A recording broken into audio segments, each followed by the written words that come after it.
Anyway, we're not winning much in the future, are we? No, we may be looking at food shortages. We are certainly going to be looking at fertilizer shortages. And essentially, it's worth knowing that natural gas accounts for 80% of the cost of ammonia, which is an essential part of fertilizers. Ammonia has tripled in price this year. And obviously, because of a European gas shortage, which we're all experiencing, particularly in Europe and the UK, it's likely that natural gas prices aren't going to go down anytime soon. But it's not just natural gas we have to worry about in the inputs for fertilizer. So first of all, why do we need fertilizer? Well, we need fertilizer to put on farms to make crops. If we don't have fertilizer, we can't make as many crops from the same area of land, which means we get less food. If we have less food, that means food prices go up.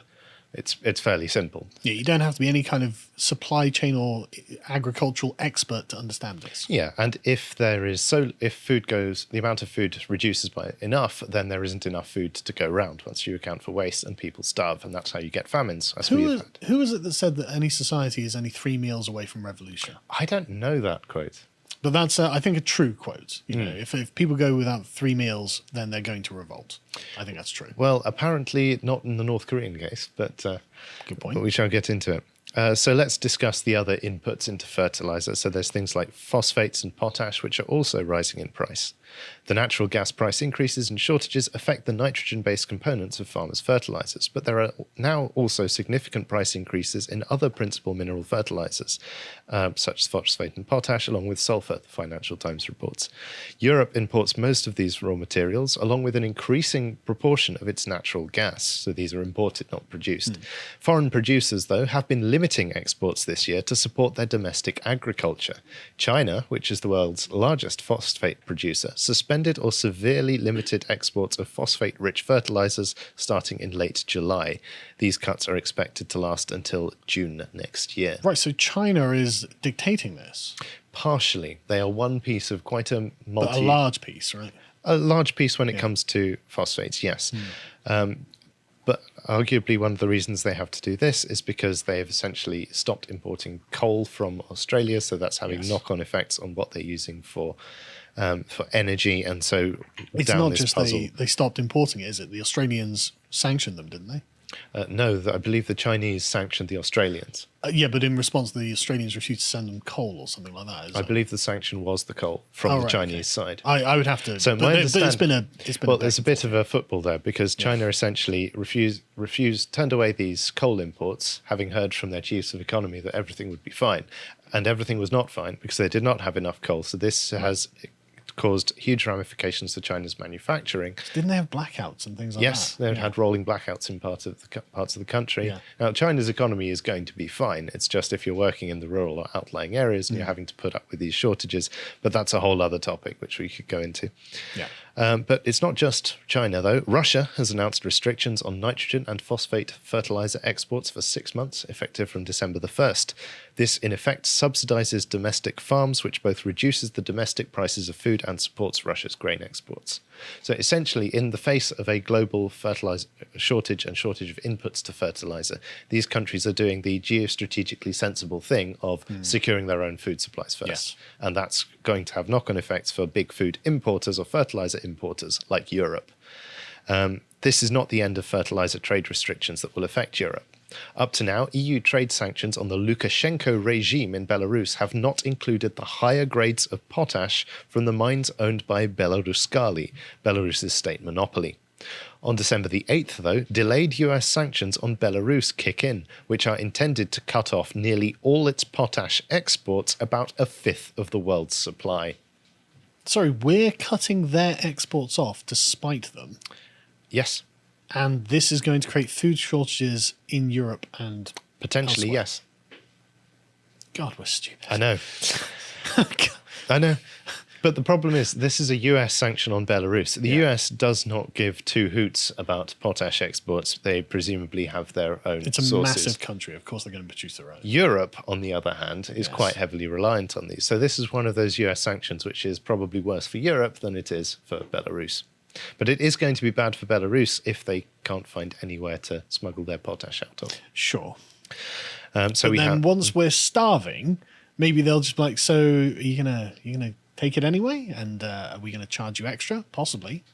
We'll see. I'm not sure that this is going to reach starvation in Europe. I'm not going quite that far. Well, good. However, I think... Well, I don't know anything about it, so don't take my word for anything but on this. But So anyway. just as a summary of that excerpt, foreign producers are limiting exports, including Russia and China, to support domestic agriculture, and fertilizer shortages will lead to lower food production, which could cause higher prices and food shortages. Of course, fertilizer prices have surged in the past, only to decline again. There have been two spikes, 2008 and 1974. And what happens is producers increase capacity and farmers cut back on their fertilizer use. Spikes similar to what we are seeing now came in early 2008, peaking a few months before the global financial crisis. The difference this time, particularly in Europe, is that climate policy means there is no finance available for natural gas production expansion. Farmers can skimp on potash and phosphate applications for a season or two, but yields will decline quickly without nitrogen fertilizers. The conundrum of cutting carbon emissions while maintaining food production has not been solved. Now, call me a backwards-looking layman, if you like, but I actually think there's a very simple solution to this, and it's F the carbon emissions. I don't care. Make the food. I think there is a strong argument for prioritizing food over CO2 emissions. First. Over an I hope that's not too ideological contradictory. Yeah, an too ideological controversial. policy on climate change. That's what that is. Now, there have been other suggestions as to why we have lacks of these inputs. So there's a Nature article which presumes this may be due to global the phosphorus shortage may be due to soil erosion. So they're trying to say basically climate change is causing the lack of the inputs rather than our response to climate change causing the lack of inputs. But then if you were a sort of ideologically guided with through the lens of every problem being climate change, then you would say something like this, wouldn't you? Yep. If we go to the Guardian article, there are also fertilizer shortages in North America, though. Partly this has been due to disruption from the COVID pandemic as well. They do have supply chain problems in America. Yep. So this is not just localized to Europe. There are rumblings of this all around the world. And as the BBC reports, poor countries, while rich countries may face higher food prices, poor countries may face famines. And that's a lot worse. That's a lot worse.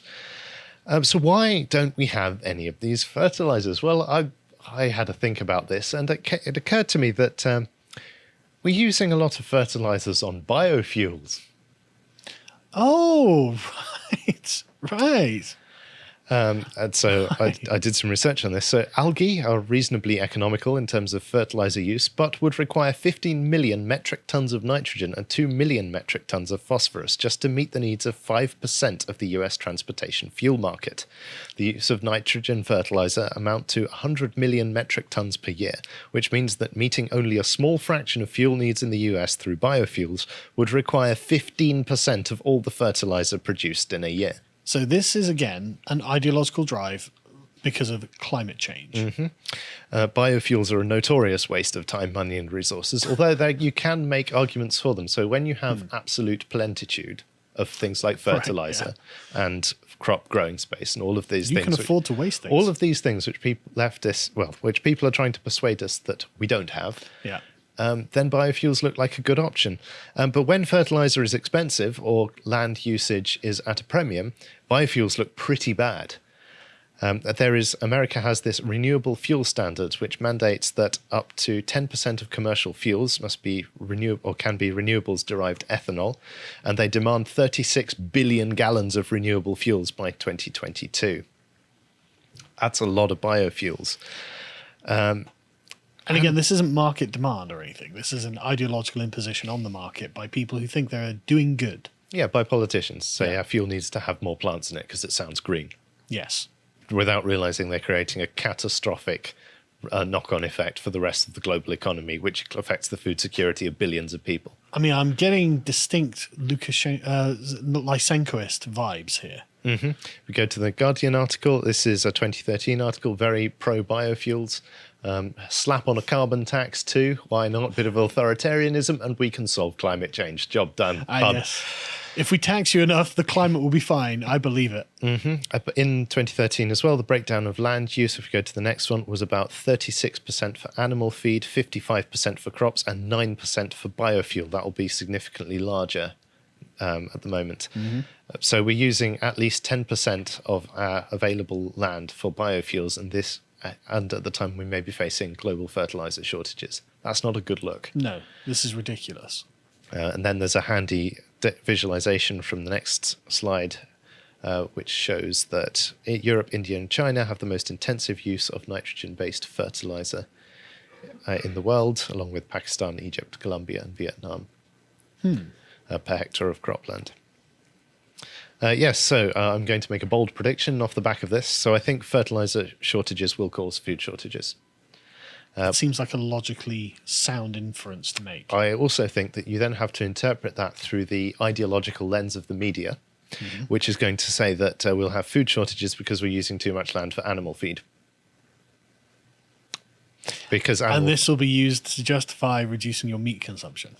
Yep, this will be used to turn over land which used for animal feed to pure cropland, which will reduce the amount of meat, which will skyrocket meat prices, and within 10 years we'll all be vegetarian. But also, if we are having nitrogen problems, as I understand it, crops need nitrogen fixing in the soil in order to be able to grow properly, and we have a nitrogen shortage anyway, then surely expanding the amount of cropland is not going to produce the amount of food they're expecting.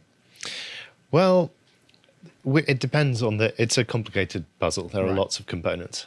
But yes, fundamentally, I think I'm making a bold prediction about how this narrative will develop, and check back in a year's time to see how I'm doing. But I mean, just as as a layman's speculation, so we're short on nitrogen, so we're going to plant more crops.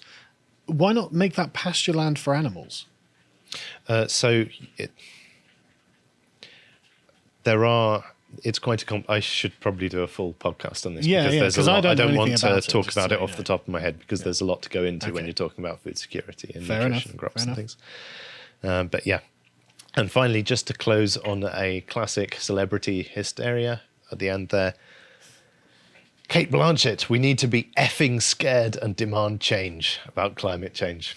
And there's a picture of her looking very upset and weepy and all sort of puffy. Well, I mean, if this actress has theories on the global food supply chain, I know you may have had opinions, but a woman is crying. Lotus Eaters, a pretty woman is crying. I mean, I just don't care about her opinion on any of this. Why would anyone? That's the world we live in. Why does she feel qualified to give an opinion on this? Anyway. If you enjoyed that segment from the podcast, The Lotus Eaters, you can go to lotuseaters.com and sign up to get access to all the premium content we have on the site. Yeah, we've got absolutely loads of this. We've been doing this for over a year now, so we've got a massive library of content that we're really, really proud of. We've got loads of premium articles, which we have written by our in-house writers and external writers, such as this one by Hugo, which is talking about the great narrative of the World Economic Forum and how it's falling apart. The cracks are becoming visible. And we also have, for silver tier members and above, an audio track read by Jonathan Crow, who's a very, very good speaker, and this makes it easier for you. We also have our regular series, such as Contemplations, like this one, where I debate Josh about whether free will is an illusion or not. I am very firmly on the free will exists side of things, and Josh is wrong, but you can find out why if you go and sign up. We also have the epochs that Bo and I do, which is fantastic. At the moment, we're halfway through, 2/3 of the way through the series on Belisarius. Do you know who Belisarius is, Callum? Got reconquered Rome. Yes, he did. And lost it. It's honestly a genuine tragedy, and it's a really sad tale. And we're just at the apex of his conquests at the moment. But next week, we'll get to enjoy the tragedy of it. It's really sad. But we also do loads of other stuff, like interviews that we did, one recently with Philip Tanzer, who's a men's rights activist and conservative activist. And in this second one, we end up talking about the sort of metaphysics of masculinity. What is it you're trying to uphold by being a man? And I think it's important. Lots there to learn. And he's a very interesting thinker anyway. We also have the book club, which is fantastic. We're about to record another one now, but this last one we did was Niccolo Machiavelli's The Prince. So if you want to get the most out of these books, you can join us there, because we've done a lot of work studying these. And we also do premium podcasts covering sensitive subjects, such as what happened to the January the 6th rioters. And we do slightly more academic ones, such as this next one about the origins of intersectionality. Where does the term come from? What's the point of it? Well, I went and read everything that Kimberly Crenshaw wrote about it, and Well, it's not good news, frankly. In addition, you can also follow us on any of the social medias, such as getter.com. So you can follow us there at lotuseaters_com. And also, you'll be speaking at the Counter Conference. Yes. incidentally.